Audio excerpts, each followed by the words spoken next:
Hi all, got another showcase video for you today, showing you a little bit more of what I've been doing in this game. I've not been able to play as much as of late, but I've been working on getting together a little bit more of a respectable setup. Many of you have pointed out that while the main bus is kind of flashy and kind of fun, it's not particularly high throughput, and that's what I kind of wanted to address with this kind of setup here. So I have moved to a new star system. I've begun constructing a new Dyson sphere, slowly but surely. But I wanted to show off what I've come up with so far for a production hierarchy, because I'm actually quite proud of this. And believe it or not, I found a couple of new designs based on logistics that I think are incredibly powerful. So I just want to go through them really quickly. So for starters, as is fairly typical, what I've got here is I've got an equatorial band of solar panels and accumulators. Note that because we have an equatorial band, the accumulators are not strictly necessary. The reason why I include them, though, is because it helps me protect against brownouts, essentially. So as I check for essentially power satisfaction as I'm constructing and adding new things, if I see that slowly my discharge is starting to be used, then that indicates that I need to expand my power. So it just gives me a little bit more of a window to notice if something is going to start browning out. But in general, you can see that I've got this kind of grid of planetary logistics towers that are feeding a whole bunch of assembling machines, as well as a whole bunch of furnaces. And I wanted to start out with the furnaces here to just explain how this is laid out. But more importantly, I wanted to show you the fact that what I've actually done is I found a way to lay out my base essentially specifically based on the latitudes of this planet. So as I'm sure all of you have figured out by now, the grid size changes, right? So you can see here that we're at one of these grid boundaries right here, where essentially the spacing of the grid switches between wide spacing to more narrow spacing, and this becomes problematic when you've got belts or machines that are crossing these boundaries. So what I wanted to do first and foremost is identify a setup, or essentially build my setups on this planet so that you minimize this amount of crossing.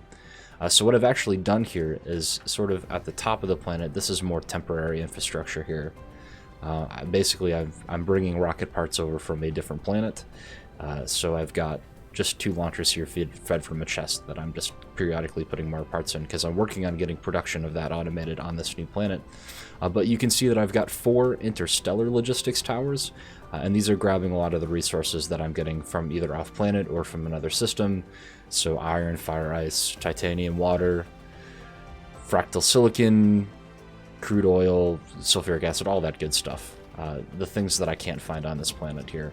I've got a ring of ray receivers as well as a ring of EM ejectors, but the more interesting part comes down here. So I just wanted to quickly go through the different rings of production that I've got. Right now I'm still working on designing my fractioning or my refinery rings. I've still got some work to do with these. You can see that I've started designing it. But really what I wanted to go over here is to showcase my furnace design and my assembler design. So what we've got right here essentially is a furnace design that is supplying 30 furnaces per belt. So obviously we're using tier 3 belts. Those have a rate or a throughput of 30 items per second. And that means that we can feed essentially 30 machines that consume 1 item per second. Note that not all smelters consume that, but as you'll see, the idea for my design here, for both of these designs, is raw scalability, which means that we want to make sure that we can cater to the most demanding thing, and then essentially duplicate setups as we need. But the really, really nice thing about this is that I've essentially placed this very specifically. So as you can see, I'm sort of starting at the pole here, and you've got a whole bunch of these breakpoints, right? So if you kind of look at the way that it's spaced, right, we've got sort of 5x5 tiles here that make up a square. So you can see that here we've got a 3x3, and then we've got a 4x3, and then we've got a 5x5, and kind of it gradually grows and grows. And basically what I've done is I've gone to the first breakpoint here that actually has enough of a contiguous boundary for me to build an entire setup. And what I've done, as you can see, is I've centered this on the equator, or rather on one of the prime meridians. And if you look, this is taking up exactly half of the planet. And this smelting array setup is actually tileable fully around this planet. And it'll be tileable around any planet where you can find a 10 by 5 or a 50 tile long grid. So you can see that we've got 1, 2, 3, 4, 5, 1, 2, 3, 4, 5, and it's spaced horizontally to take up exactly 1, 2, 3, 4, 5, 6, 7, 8. So if you look here, we've got 1, 2, 3, 4, 5, 6, 7, 8, kind of with the major lines here. And if you find a planet that has essentially this setup of grids, I'm not actually sure if planets are different sizes. Somebody in the comments might be able to let me know. I haven't actually gone and searched for that yet, but what I do know is that on this planet at least, and planets with this level of tileability, this furnace design will actually fit all the way around the planet. So you can see that I've done half of the planet right now, and that's kind of my starting point for this planet here, is that I'm going to work on half of the planet, and then once all of my mines on this side are tapped out, then I'm going to expand to the other half of the planet. But the other thing that's really convenient is that half of a planet's worth of the smelting array is actually just enough to smelt all of the resources that I need. So let's just do a quick overview of what I've got here. The way that this works, once again, is that we've got essentially one resource in, one resource out for each of these. There are 4 individual taps off of this. So basically each planetary logistics hub feeds 4 individual runs of 30 furnaces apiece. So each tower is servicing 120 furnaces in total. And you can see that basically we've got the same kind of thing, one belt going out, one belt coming in to the planetary logistics system. And I just want to quickly show you, in case you're not aware, of how I'm doing these what are they called, sorters, because it's a little bit confusing at first. So I'm just going to grab some belts here and quickly show you how I do this. So basically I've got one belt in, one belt out, and then for 2 furnaces that are right next to each other, I do the following pattern for sorters. So we go in on this one, then out on the other belt, and then we go in on the far side, and then out again. And that you get this kind of system, and that's basically what I've got for all of these. But moving on from here, what you can see is I also come up with a system to use these substations that also kind of perfectly covers it. You can see that all of my power systems here have got a very nice grid to them. That's one of the other things that I've been trying to make sure of, that everything is kind of laid out nicely. That's more the Factorio player in me. But you can see that it's got kind of this nice triangular design to it all the way around. And like I said, this will also tile all the way around the planet. But just to be explicit, you see that we've got 4 runs of 30 apiece. Like I said, in and out, fairly simple. But we can just take a quick jaunt through which things that we've got here. So we've got one of copper, one of steel, one of iron. Obviously, I switched this one over later. So we've got iron here, steel, then purified silicon, then magnets, then graphite. I'll try not to zoom in and out quite as much here. And then after the graphite, you've got the glass. There's no particular rhyme or reason to how I did this, by the way. I just kind of did them as I was continuing to build assemblers. Then we've got the diamond recipe that uses kimberlite. We've got titanium. And then lastly, we've got stone. And these are all of the major ingredients that I need to smelt, and it's basically the same thing every time. So it's a really nice tileable design that goes all the way around the planet for furnaces. And it's fairly compact as well. You'll see that basically the main restriction here is this big corridor down in the middle. The reason why I chose to do it like this is, first of all, so that I could use substations everywhere and not have to use any smaller pulls. But then also, I did not find a good way to fit any more furnaces in here using the planetary logistics system. While still maintaining tileability. So this was kind of my happy medium between the two. Is relatively dense, but also very pretty and very nice. So now, let's talk about the assembling setup. You can see that I've got kind of chemical labs wedged in here as well, because basically what I've defined here is a system where you've got the exact same sort of tileability all the way around. So you can see that one section of my production here takes up the same amount of space as one smelting array. And that's how I can kind of put these planetary logistics stations all the way around. Now, the reason why I'm using planetary logistics stations all over the place instead of the interstellar logistics stations is because you can put these closer together, right? So the interstellar logistics stations have a bigger hitbox, and you can't place them as close together. So this actually gives me a better density, and it gives me more opportunities to have drones involved. So the more drones that I have in the system, the higher the throughput of any individual component.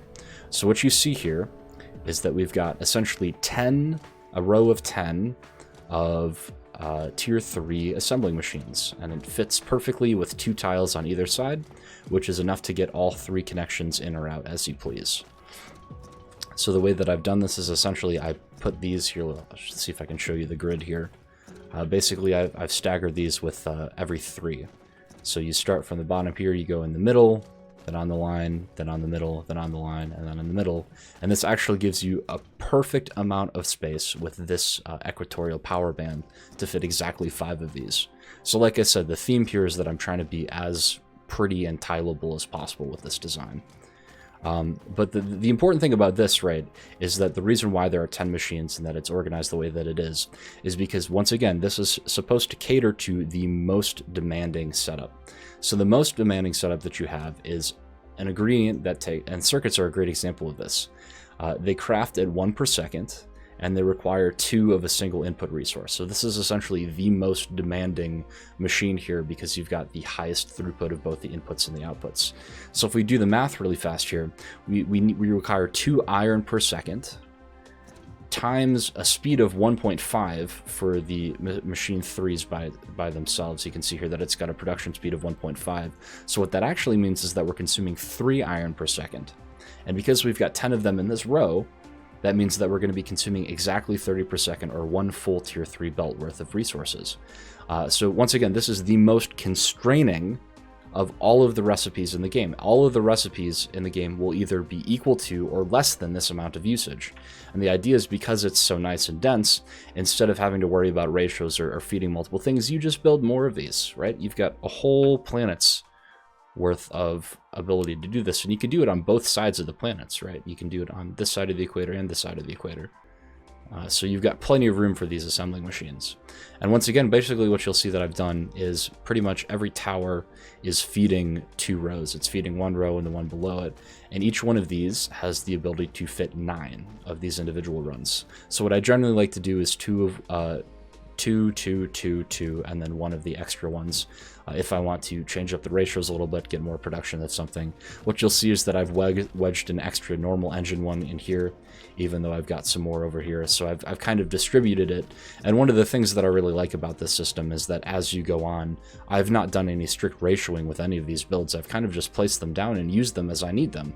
And if at any point I decide that I have too much of one thing and not enough of another, I can just go back and switch what these machines are doing, switch what the logistics stations are bringing in, and get that going.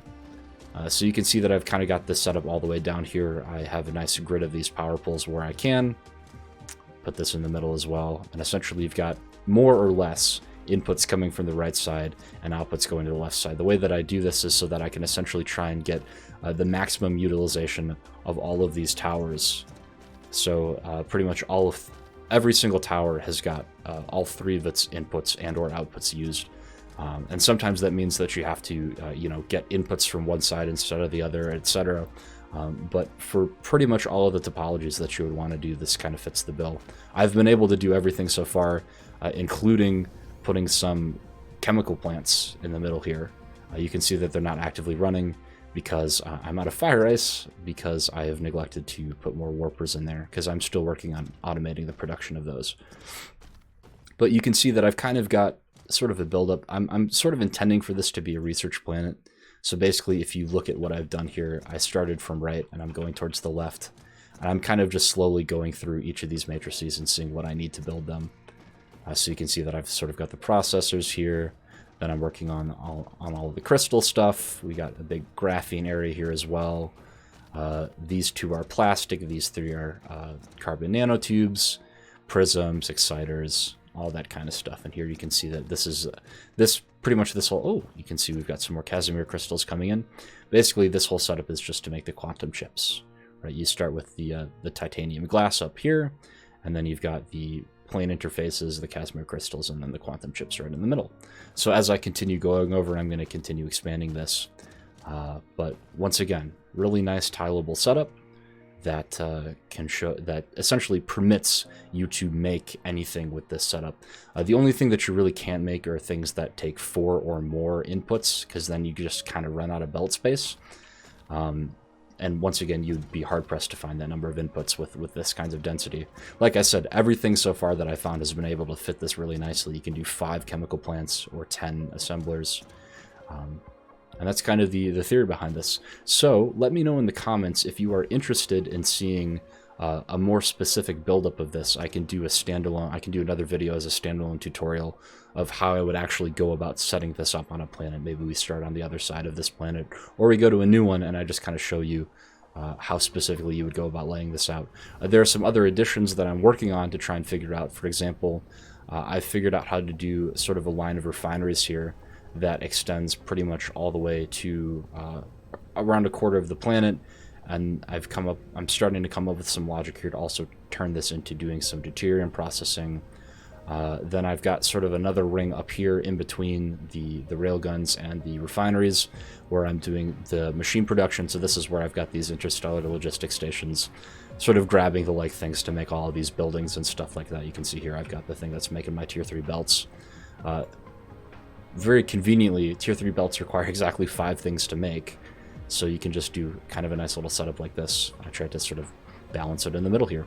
But yeah, let me know if you want to see more of this, but I just wanted to quickly show off what I've been working on so far. So thanks very much.